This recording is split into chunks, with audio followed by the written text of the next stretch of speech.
Fue elegante, intensa e irrepetible.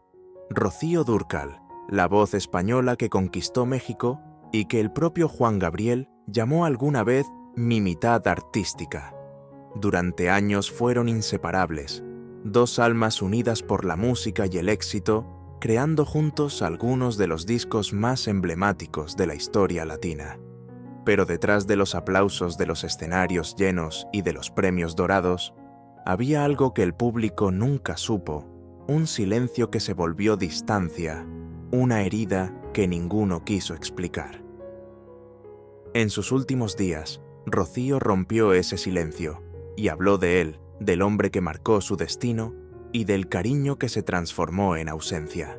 Quédate con nosotros, porque lo que Rocío reveló antes de cerrar los ojos para siempre podría cambiar todo lo que creíamos saber sobre Juan Gabriel, el genio, la leyenda, y el amigo que perdió su voz más fiel. Rocío Dúrcal nació entre focos y dudas, niña prodigio del cine español, que descubrió tarde que su corazón no latía en los guiones, sino en las canciones que la ponían frente a un mariachi.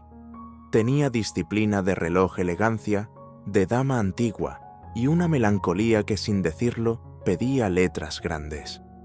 Cuando cruzó el Atlántico y pisó México, encontró lo que no sabía que buscaba un público que la coronó sin discusión y un territorio sonoro donde su acento se volvió promesa. Allí apareció el Juan Gabriel, un torbellino de talento que escribía como quien respira y que miró a Rocío como se miran a la intérprete que puede convertir un tema en destino. La primera colaboración fue Chispa y fue Vértigo. La segunda ya parecía pacto. La tercera se volvió costumbre. Durante años formaron una dupla que llenaba teatros de lado a lado y agotaba entradas en horas ella, con una voz de vidrio templado, él con melodías que subían como mareas.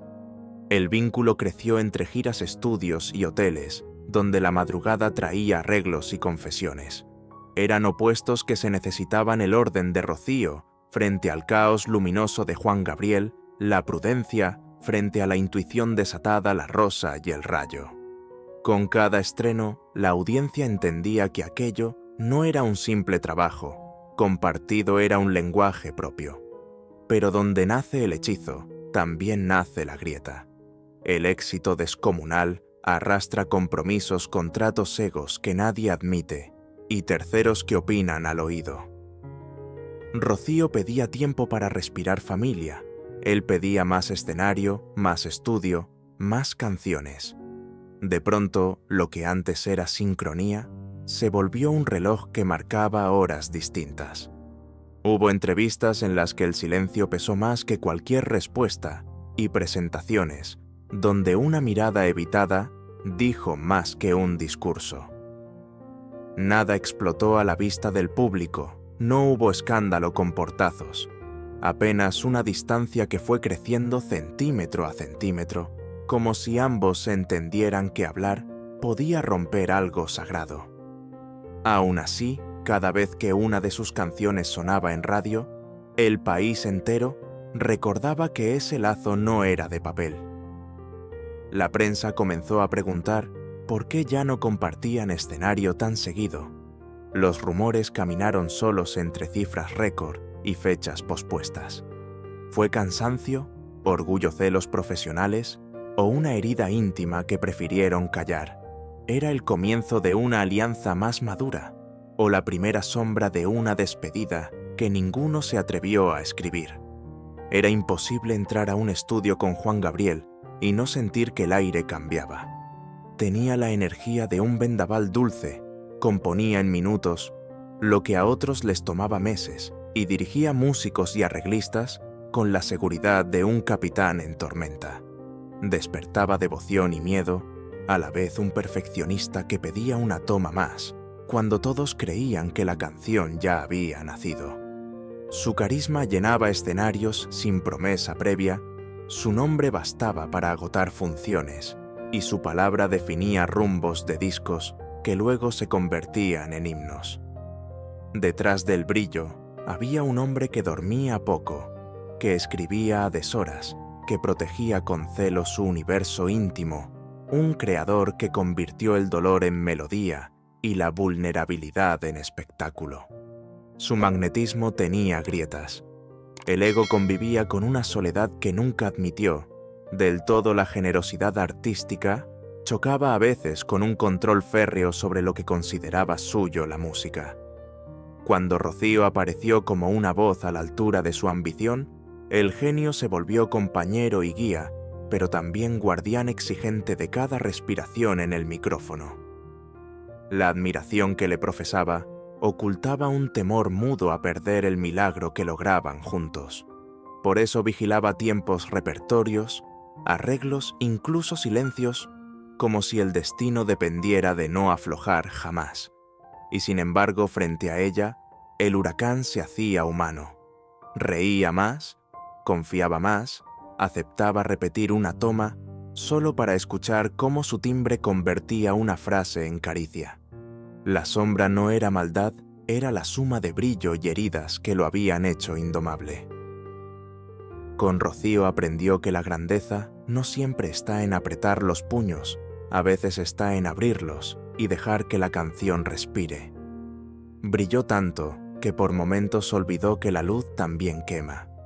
La primera disputa no fue un grito ni un portazo, fue un susurro torcido en un camerino, después de un ensayo maratoniano. Rocío pedía respirar tiempo para la familia y una agenda humana, mientras Juan Gabriel, aún con la adrenalina a flor de piel, quería una toma más, una modulación más, un final más alto que dejara sin aire al público. Esa noche terminaron el arreglo con la perfección temblando en las paredes, pero salieron por puertas distintas. Al día siguiente el teatro estaba lleno, y la ovación borró el cansancio sin borrar la herida. Con cada canción compartida, crecían también los espectadores y las cuentas por cerrar.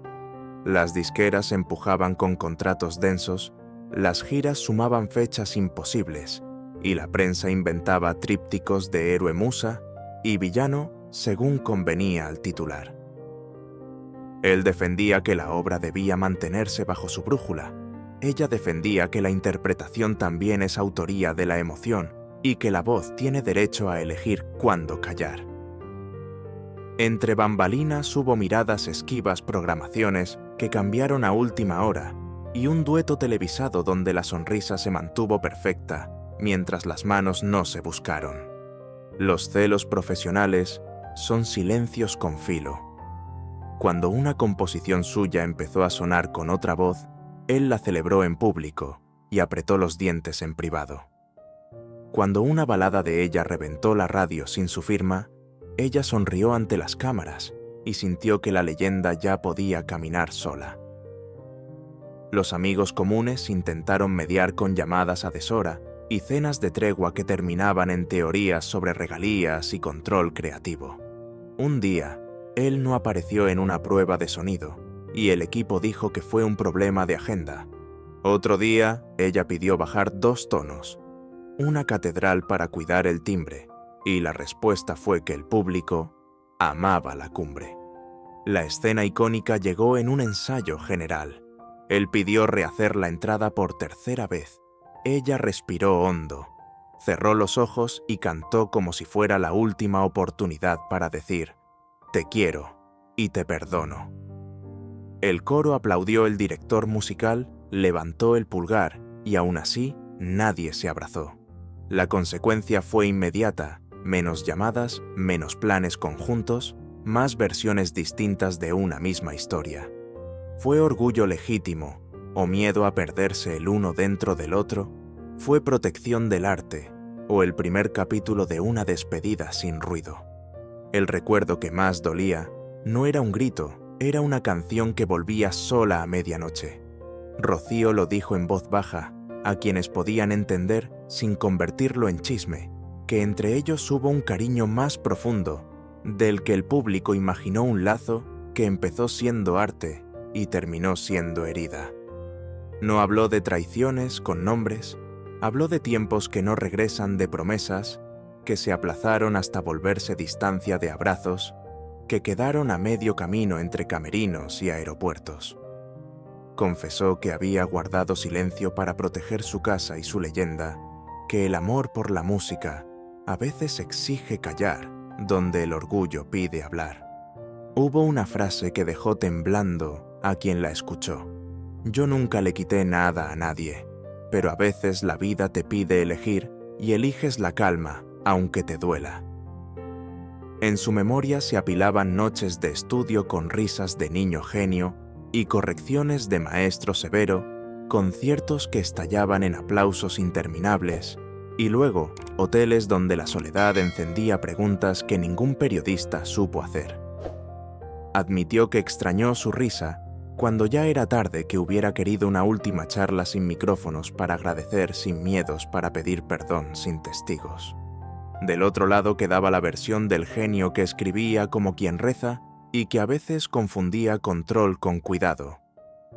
Hay quienes aseguran que él también soltó su propia verdad en confidencias a media luz, que la más grande de sus intérpretes fue también su espina favorita, que la escuchó en la radio una mañana y comprendió que había perdido algo, que no era solo una voz. Él la amó a su manera, con canciones que se volvieron refugio y con silencios que acabaron siendo sentencia. La razón del silencio fue una suma de orgullo, miedo y lealtad a lo que habían construido juntos, una muralla invisible para que la obra brillara más que el rumor.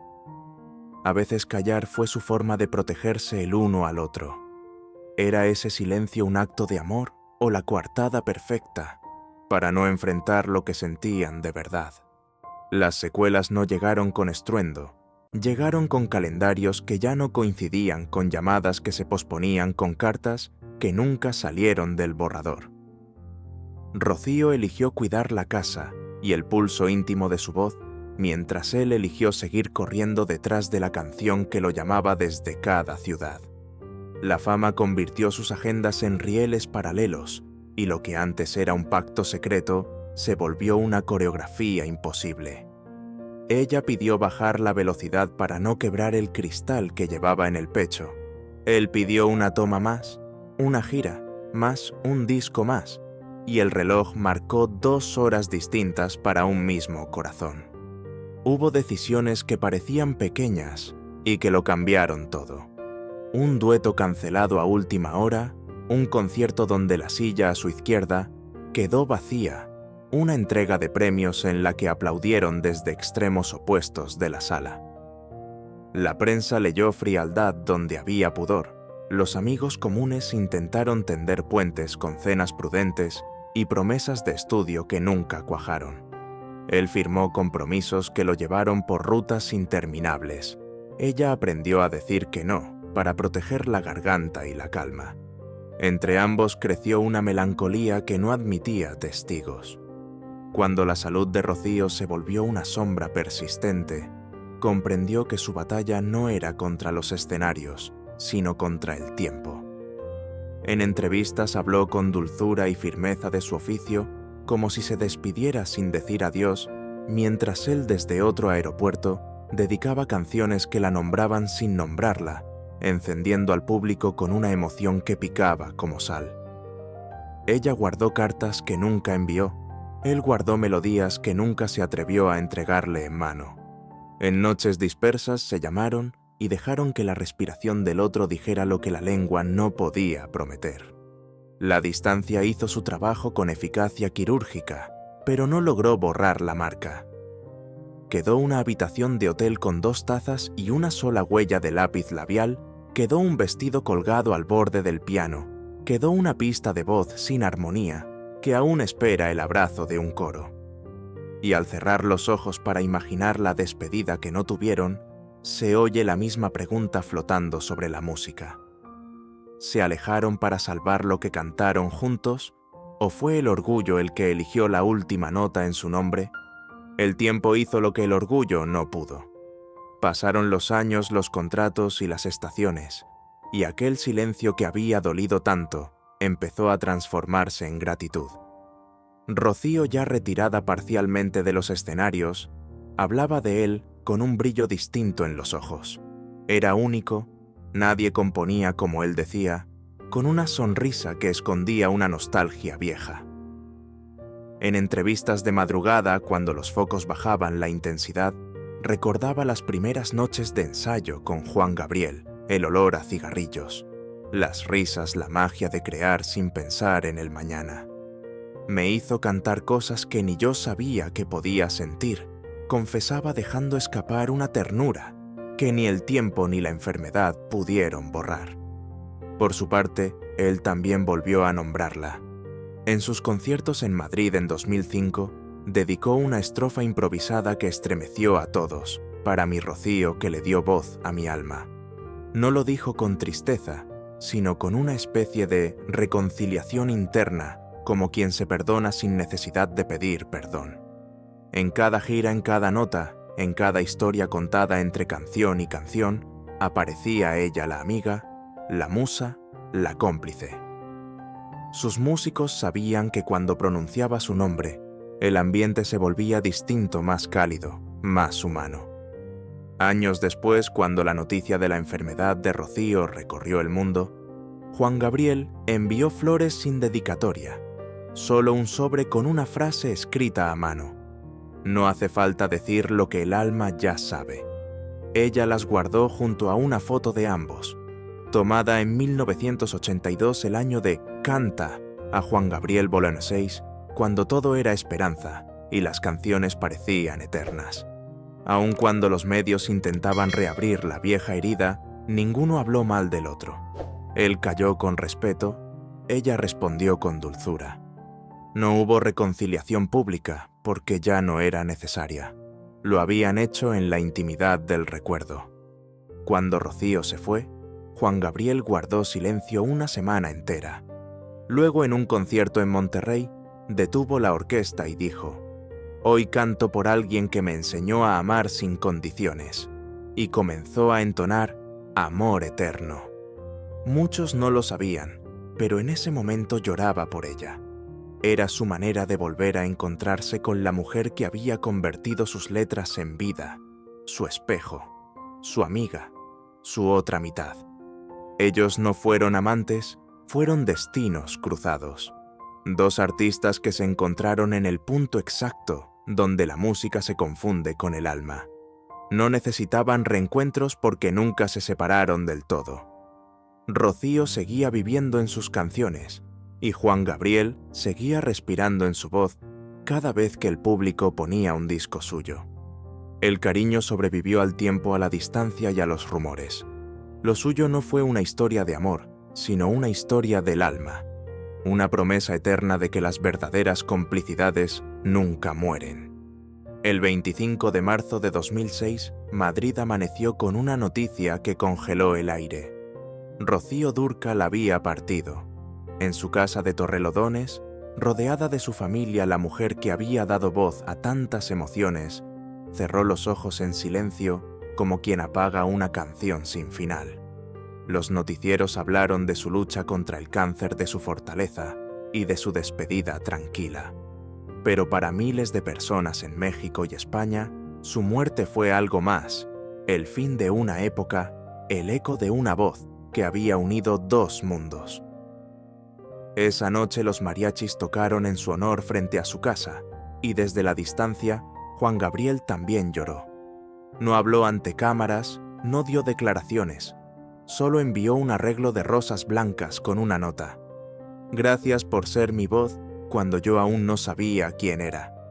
A partir de entonces, cada homenaje a Rocío llevaba una sombra luminosa de él, y cada tributo a Juan Gabriel encontraba entre las flores el nombre de ella.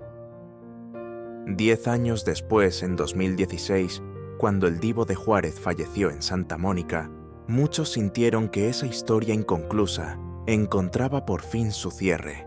Dos destinos que nunca se reconciliaron del todo en vida, pero que el destino unió en la memoria de millones.